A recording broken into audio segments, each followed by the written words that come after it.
horta 12 subaxnimo soo galeen intaas oo dhan waxay ku dhex jireen cigaal international airport anaguna dibadda ayaanu ku sugaynay iyadoon anaga ixtiraamtoona loo haynin laakiin se inta marka laga imaado isma dhaanto wax ma oran karno waxaas lagu haystaa wax naga sareeyo lagu haystaa laakiin soo xana loo sheegun amarku inuu sareeyo halka sare laga soo qaaday waqti la soo deyn doonana ma ogin waxaan sheegnana ma garanayno sababtoo ah wax sax anagu ma hayno ni sheegno maadaama tiin dadkaygiyo anagana sugaya inta marka laga imaado wixii dambe ee macluumaad ay ka soo baxaa ma xaqiiqooyina gadaal bani kala soo socodsiin doona laakiin imka waxaan dhalinyaradan hoos leegan leenay maadaama fankiinahay meel walba waan tagi karnaa in fankana lagu ixtiraamana xaq baan u leenahay marka inta sanan uu ninka tagaya maadaama wax sax ah oo ku hadla aan garanaynin wixii dambe gadaal bani kala soo socodsiin doona insha Allah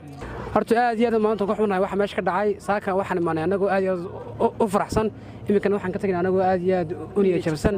sida la sheegayna kooxdiis madhaantay aad u sugayseen anaguna aan sugaynay aan soo dhaweynay oo reedu way xidhan yihiin imika